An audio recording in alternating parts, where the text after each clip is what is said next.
काबिल इज्जत काबिल एहतराम मुमताज मजहबी स्कॉलर जनाबे मोहतरम जुनैद इकबाल साहब आपकी खिदमत में दरखास्त गुजार हूँ, तशरीफ लाते हैं और अपने खिताब से हमें नवाजते हैं। मुमताज मजहबी स्कॉलर जनाबे मोहतरम जुनैद इकबाल साहब।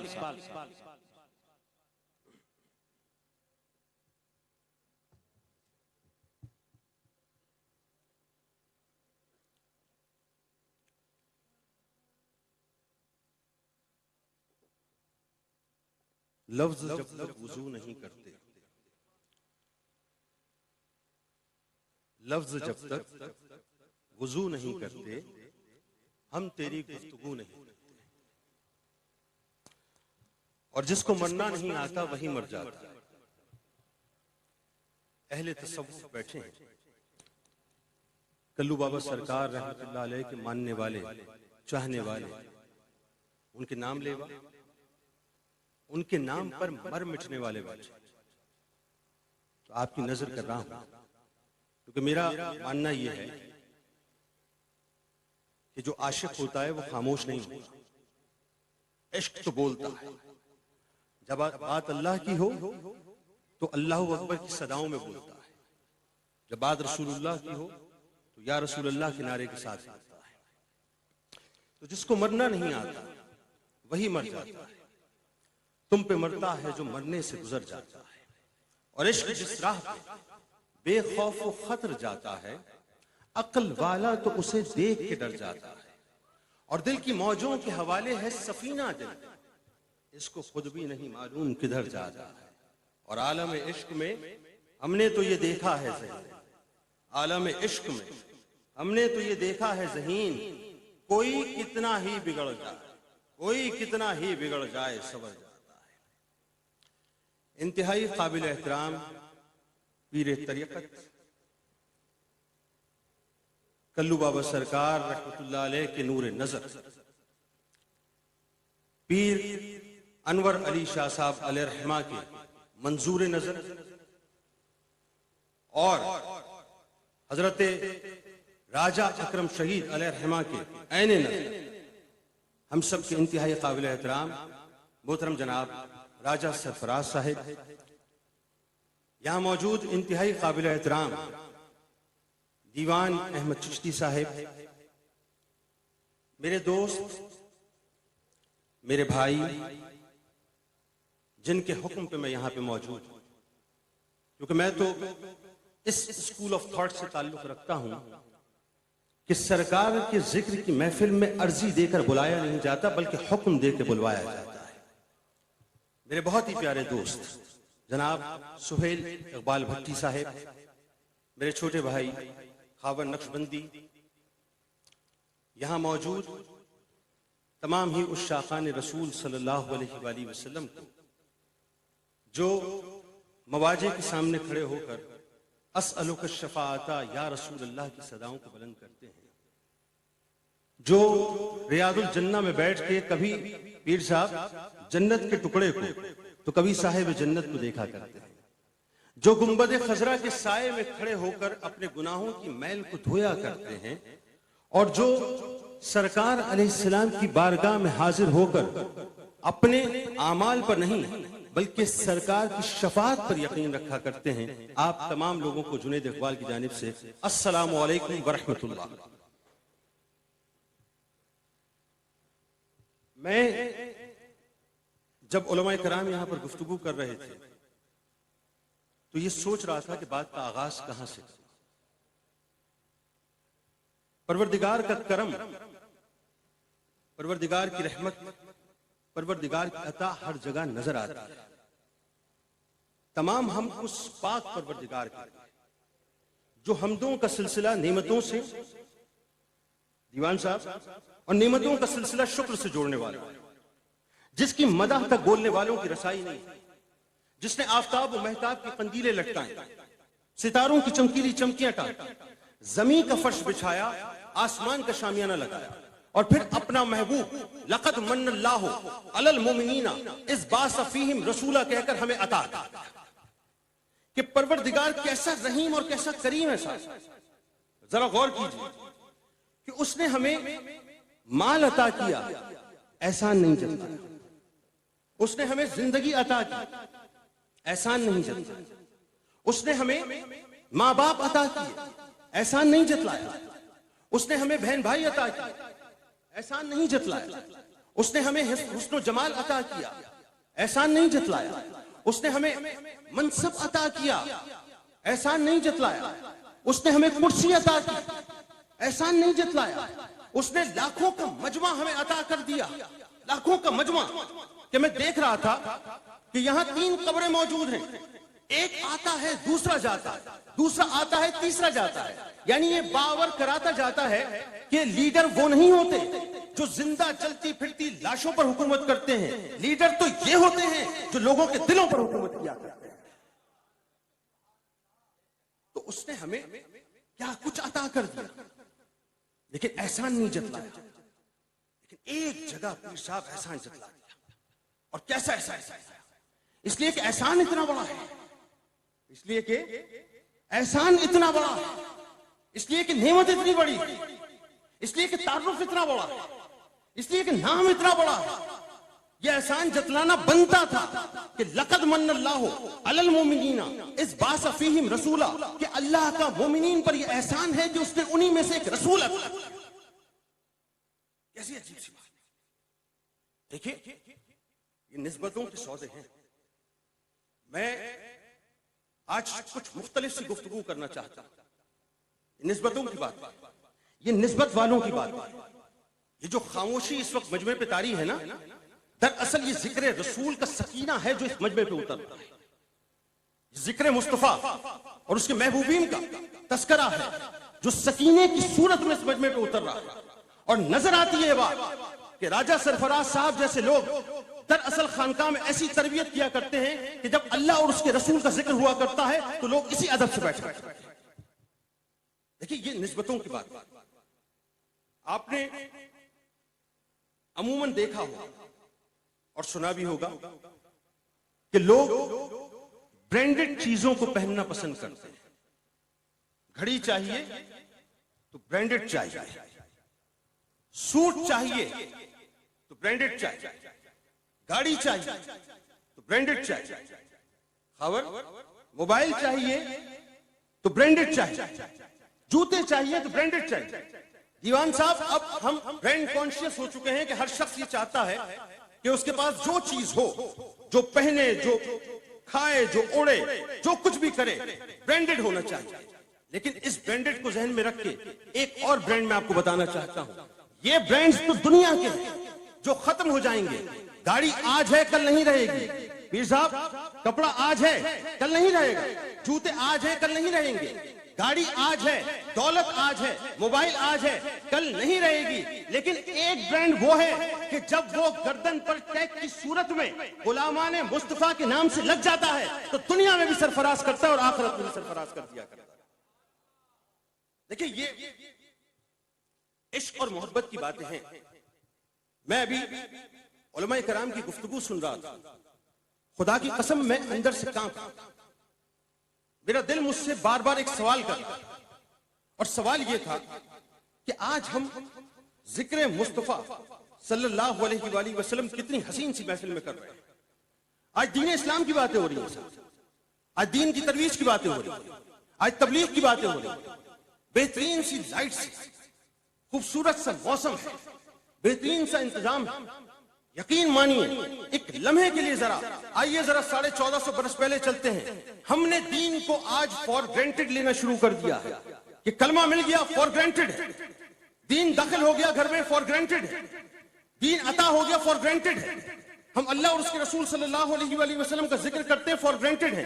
जरा सोचिए कि वो वक्त क्या था कि जब मेरे महबूब, मेरे आका के रास्ते में कांटे बिछाए जाते थे, उन पर पत्थर बरसाए जाते थे, कि रसूल करीम सल्लल्लाहु अलैहि वसल्लम फरमाते हैं कि मैं अल्लाह की राह में जितनी तकलीफ दिया गया हूं, कोई और नहीं दिया गया, और मुझे अल्लाह की राह में जितना खौफ ज़दा किया गया, किसी और को नहीं किया गया। यहां तक कि 30 रातें और 30 दिन मुझ पर और बिलाल पे ऐसी गुजरी कि खाने को कुछ मौजूद नहीं था जिसे जानदार खाए सिवाय कलील मिक़दार। मेरी मां हजरत आयशा सिद्दीक़ा रज़ियल्लाहु तआला अन्हा फरमाती हैं कि रसूल करीम सल्लल्लाहु अलैहि वसल्लम को मैंने देखा कि दिन में 2 वक्त की रोटी नहीं खाती, 2 वक्त की रोटी मुयस्सर नहीं आती। कोहे सफा है, रसूल करीम सल्लल्लाहु अलैहि वसल्लम तशरीफ फरमा है, आपके दोस्त हजरत जिब्राइल अमी मौजूद है, कलाम हो, गुफ्तगू चली। मेरे सरकार ने फरमाया कि जिब्राइल, खुदा की इज्जत और जलाल की कसम, शाम के वक्त आले रसूल सल्लल्लाहु अलैहि वसल्लम के पास 1 हथेली भर सत्तू और 1 मुट्ठी भर आटा तक नहीं होता। ये मैं किसकी बात कर रहा हूं? रहमतुल लिल आलमीन की बात कर रहा हूं। ये मैं उनकी बात कर रहा हूं जिनके सदके कायनात बनी है। लौला कलिमा खलक़तुल अफलाक, ऐ नबी अगर आप ना होते मैं अर्ज़ व समा खल्क ना करता। ये मैं उनकी बात कर रहा हूं जिनके सदके हम सबको इज्जतें मिली हैं। ये मैं उनकी बात कर रहा हूं जिनके सदके हमें अल्लाह मिला है। ये मैं उनकी बात कर रहा हूं सुहेल भाई, जिनके सदके हमें कुरान मिला है। ये मैं उनकी बात कर रहा हूं जिनके सदके हमें ईमान मिला है। ये मैं उनकी बात कर रहा हूं जिनके सदके हमें घरों में आसाइशें मिली हैं। ये मैं उनकी बात कर रहा हूं जिनके सदके हमें मकाम मिला, इज्जत मिली, दौलत मिली, शोहरत मिली और आज दुनिया हमें जानती है कि हम कुछ हैं।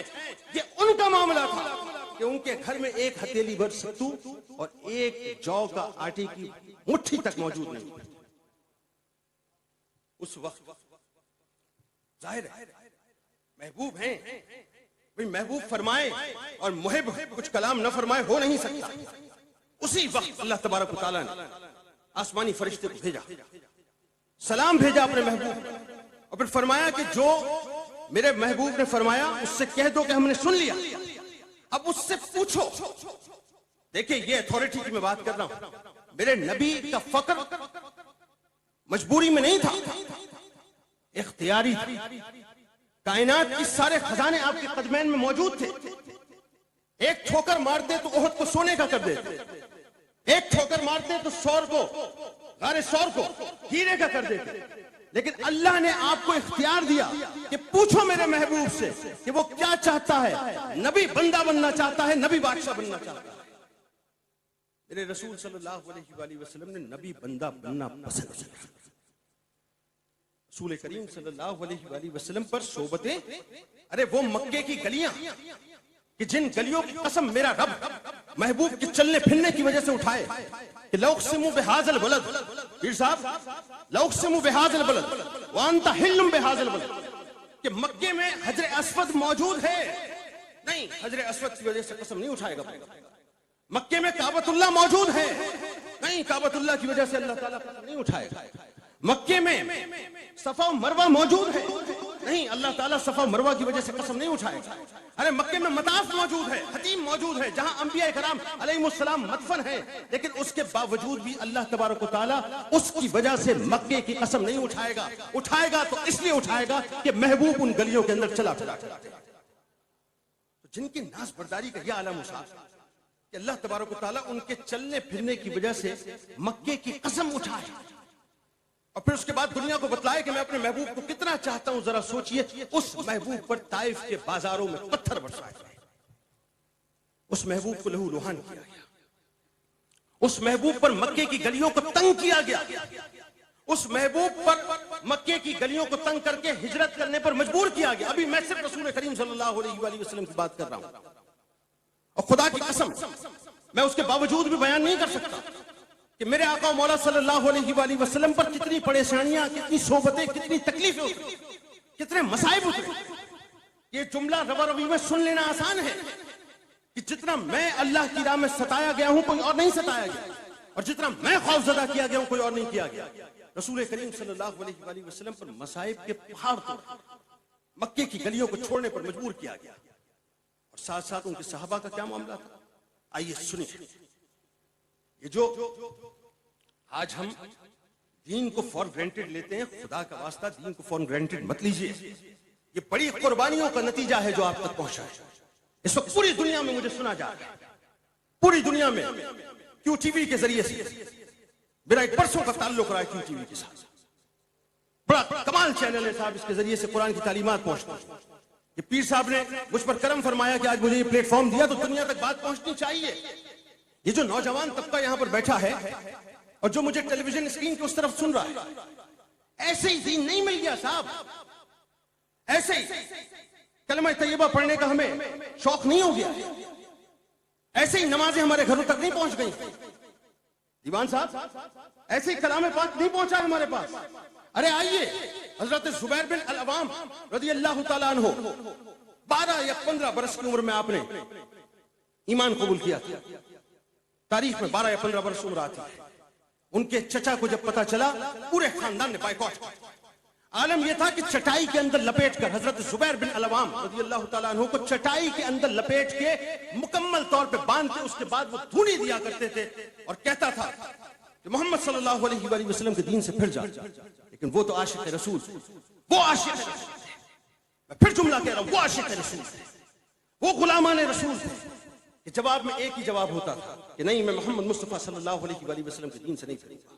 हजरत साद बिन अबी वक़ास रज़ी अल्लाह तआला अन्हु साहब, ये वो सहाबी कि जिनके लिए मेरे सरकार ये फरमाए, वाहिद सहाबी जिनके लिए मेरे सरकार ये फरमाए कि ऐ साद, तीर चला, मेरे माँ बाप तुझ पर कुर्बान हो जाए, मेरे माँ बाप तुझ पर कुर्बान हो जाए। जो अशरा मुबश्शिरा में से 19 साल की उम्र में आप ईमान लाए थे। 19 साल जब ईमान ले आए तो आपकी वालिदा ने आपको ज़हनी तौर पर टॉर्चर किया, आपको थ्रेट किया कि मैं भूख हड़ताल करूंगा। कहा कल। वो समझ रही थी कि ये मना कर देंगे, लेकिन वो जानती नहीं थी कि ये तो इश्क का प्याला पी चुके हैं और प्याला भी मुस्तफा करीम सल्लल्लाहु अलैहि वसल्लम का है। फरमाए कल भूख हड़ताल कर लो। भूख हड़ताल हुई। पीर साहब, एक दिन गुजरा, मां समझ रही थी कि औलाद तड़प कर आ जाएगी, नहीं आए। दूसरा दिन गुजरा, नकाहत बढ़ गई, मां समझ रही थी कि औलाद तड़प के आ जाएगी, नहीं आई। तीसरा दिन गुजरा, नकाहत और बढ़ गई, करीबन मर्ग हो गई, मां समझ रही थी कि अब औलाद आ जाएगी, नहीं आई। सुहेल भाई पैगाम कहलवाया कि साद को कहो कि मेरे पास आए। हजरत साद बिन अबी वक़ास रज़ी अल्लाह तआला अन्हु अपनी मां के पास आए। मां ने कहा कि मैं अपनी जान दे दूंगी अगर तू मोहम्मद सल्लल्लाहु अलैहि वसल्लम के दीन से नहीं फिरा। जवाब क्या दिया, जरा सुनिए, ऐसे होते हैं आज।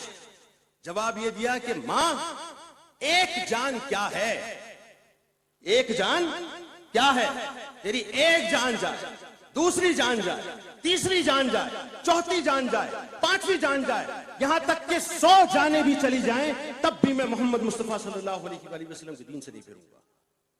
ये कुर्बानियां हैं। हजरत सुमैया रज़ी अल्लाह तआला अन्हा, मैं असल में जो बातें कर रहा हूं ना, ये कुछ मैं समझाना चाहता हूं, बाद में आपको बताऊंगा कि मैं समझाना क्या चाहता हूं। हजरत सुमैया रज़ी अल्लाह तआला अन्हा इस्लाम की पहली शहीदा हजरत अम्मार रज़ी अल्लाह तआला अन्हु की वालिदा, हजरत यासिर रज़ी अल्लाह तआला अन्हु की ज़ौजा। आपको पता है कि उनको किस तरह से शहीद किया गया? ये खुदा की कसम, अल्लाह का इनाम है, जो दीन हमें मिल गया है। इस दीन की कदर कीजिए, इन नमाजों की कदर कीजिए। मेरे रसूल ने आंखों का नूर फरमाया है, उसका सुकून फरमाया, उसकी ठंडक फरमाई है नमाज। इसको थाम लीजिए। ये कुरान कल्बे मुस्तफा पर उतरा है, खुदा की कसम बहुत कीमती है, इसको थाम लीजिए। हजरत सुमैया रज़ी अल्लाह तआला अन्हा किस तरह शहीद किए गए सुनना चाहते हैं आप? सुनिए कि बू जहल ने आपकी टांगों को मुखालिफ समत 2 ऊंटों से बंधवाया और बनवाने के बाद मुखालिफ समत में दौड़ाया, यहां तक कि आप बीच से चीर दिया। यह हजरत सुमैया रज़ी अल्लाह तआला अन्हा की ईमान साहब, आप ज़ाहिर चिश्ती सिलसिले के बुजुर्ग हैं, आपके पास खानकाएं हैं, आप लोगों को दर्ज दे रहे हैं, राजा सरफराज साहब लोगों को एजुकेट कर रहे हैं। मेरी बड़ी गुफ्तगू अभी राजा साहब से रही, बहुत करम फरमाया इन्होंने मुझे, बहुत करम फरमाया, बड़ी नजर है इनकी मुझ पर। मुझे यकीन है कि कुछ ना कुछ ऐसा होगा कि जिसको दुनिया देखेगी। लेकिन याद रखिए, तारीख का आप तक पहुंचना बहुत जरूरी है। हजरत खब्बाब बिन अल अरत रज़ी अल्लाह तआला अन्हु, हम तो इतने नाजों से पले हैं कि एक रोजा तक हम बर्दाश्त नहीं कर पाते। रोजा थोड़ा तवील हो जाए, धूप थोड़ी सख्त हो जाए, गर्मी की शिद्दत बढ़ जाए तो बिलबिलाने लगते हैं। हजरत खब्बाब बिन अल अरत रज़ी अल्लाह तआला अन्हु वो सहाबी हैं, लोहार थे, वो लोहार थे। उम्मे अनमार नाम था उनकी मालिका, बहुत तशद्दुद करती थी। जब आप ईमान लाए बहुत तशद्दुद करती थी। एक मर्तबा किया ये कि उम्मे अनमार ने लोहे को गर्म किया। अब जरा जो लोग अगर इस पेशे से वाबस्ता है मेरी बात को समझ जाएंगे, या जो वेल्डिंग करते हैं वो समझ जाएंगे कि जब लोहे को आप हाई टेम्परेचर पर तपाते हैं तो वो सुर्ख हो जाता है, लाल हो जाता है। उसके बाद उसको जोड़ दिया जाता है, वेल्ड कर दिया जाता है। उम्मे अनवार उस लोहे को तपाती थी, सुर्ख करती थी। लाल करने के बाद हजरत खब्बाब बिन अल-अरत रज़ियल्लाहु तआला अन्हु के सरे अक़दस के ऊपर रख दिया। इस हद तक उनको तशद्दुद दिया जाता था कि जलते हुए कोयलों के ऊपर, दीवान साहब, जलते हुए कोयलों के ऊपर रिवायत में आता है कि उनको लिटा दिया जाता था। यहां तक कि वो कोयले खुद से ठंडे नहीं होते थे, बल्कि हजरत खब्बाब रज़ियल्लाहु तआला अन्हु की चर्बी जब पिघल कर उन कोयलों में समाती थी उसके बाद वो ठंडे हो जाएगा। दीन इस्लाम ऐसे नहीं फैला है साहब, बड़ी कुर्बानियों के बाद। मेरे बिलाल को कैसे भूल जाऊं?